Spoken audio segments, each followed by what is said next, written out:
بسم الله الرحمن الرحيم وي والموضوع أو لفظ موضوع إن قصد بجزئه كمقص بجزء الدلالة على جزء ما مركب نسري به مركب دي نوس غرض ماتين دي تقسيم د لفظ دي بيشوي تقسيم د لفظ موضوع دي لفظ موضوع دي قسمه وتشاغا مفرد أو مركب دي مفرد بس مركب خادم مفرد مركب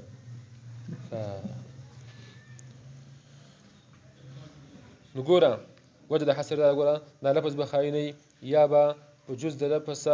يابا يا مراد کیږي بجوز د لفظ دلالت بجوز د معنا باندې یا نه يابا مراد کیږي بجوز د لفظ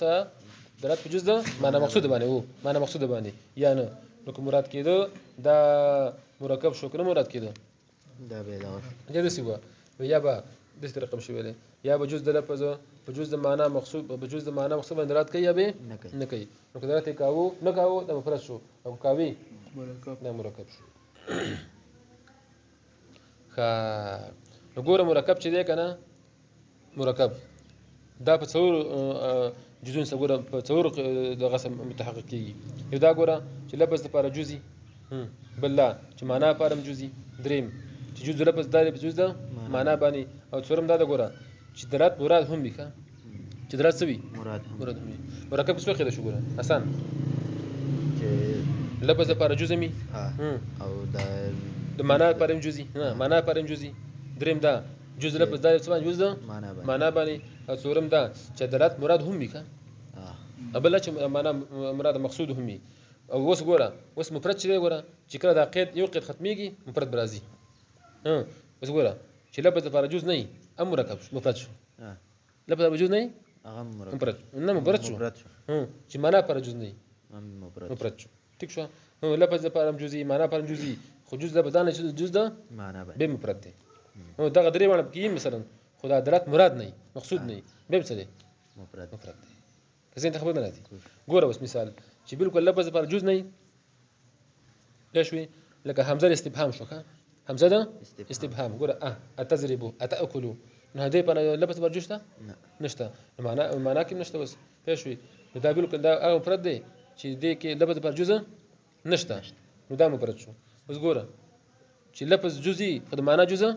نه لکه ګوره الله اسم شریف الله اسم شریف مفرد دی ځکه ګوره لفظ لپاره جزء شته چې لام او ها حمزه دي پښوی خو معنا کې جزء نشته ځکه معنا خدای الله شنو مرکب نه پښوی اخو بسيط تسنین او خارجا او دریم ګوره چې د پښوی لکه لفظ لپاره جزئي معنا لپاره جزئي پښوی خدلات جزء لپاره دانه جزء ده معنا باندې کنه مقصود باندې پښ ما ته کېده لکه راواله لکه عبد الله راواله علما عبد الله علما نو چې عبد الله علما راواله حرکه علم راواله نو عبد مضاف الله مضاف الیه دې چې د عبد معنا مشه الله مضاف شه خو شکل علمي دغه معنا مقصود نه لکه دغه معنا مقصوده دغه معنا لکه عبد دغه معنا بدلت نه کوي ځکه معنا علمي کې مقصود دارین چې حیوانات مع هذا تشخص دغه عبد بدلته نه کوي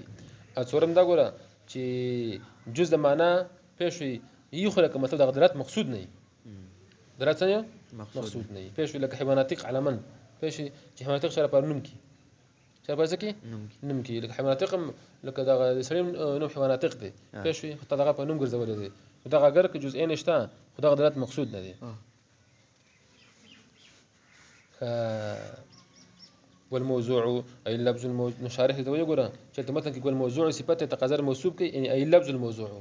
موضوع څه مراد دی لفظي موضوع ان اريد دلالة شات مراد شو دلالة جزء منه دلالة جزء لفظ على جزء معناه جزء معناه باندې فهو المركب ولا مركب دی والا وكذا غسنه فهو المفرد او مفرد دی فالمركب والمركب انما يتحقق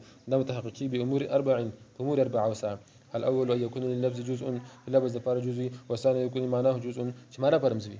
جزئي والثالث ودریم دارا ان يدل جزء اللفظ على جزء معناه چې جزء لفظ ذلك جزء معنا باندې والرابع ان تكون هذه مرادة بل دا چې دا درات سوي مراد مقصودي بس فبانتفاء كل من القيود الاربعه نو بانتفاء ده هر واحد قيود اربعه وسا يتحقق المفرد متقيس مفرد فالمركب قسم واحد المركب يقسم لك يوم لن يتسبب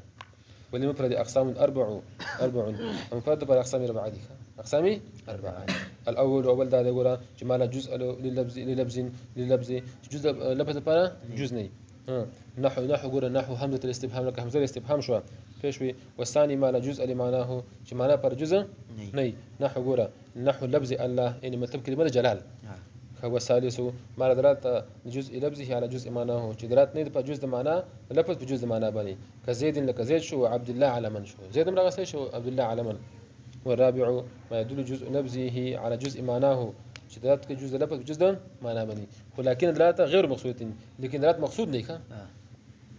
كالحيوان ناطق الحيوان ناطق شو على من چې عالم راولي لشخص انساني د شخص انساني لپاره مثلا به شو کنه شي نو ځکه ماته نسوي ګوره چې والموضوع او لفظ موضوع ان قصد بجزئه كمقصود قشر بجزء لسا الدلاله على جزء معناه ذات بجزء معنا باندې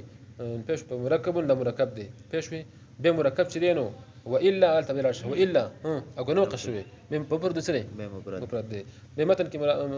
مینس کې ماتن چې دي پېښ د مرکب نور اقسام بیانوي مرکب تام مرکب تام مرکب غیر تام مرکب تام او مرکب ناقص مرکب تام مرکب به تام دو قسم دي خبر او څه پېښوي انشاء بين ناقص دي ګوره تقييدي وغير تقييدي او غير تقييدي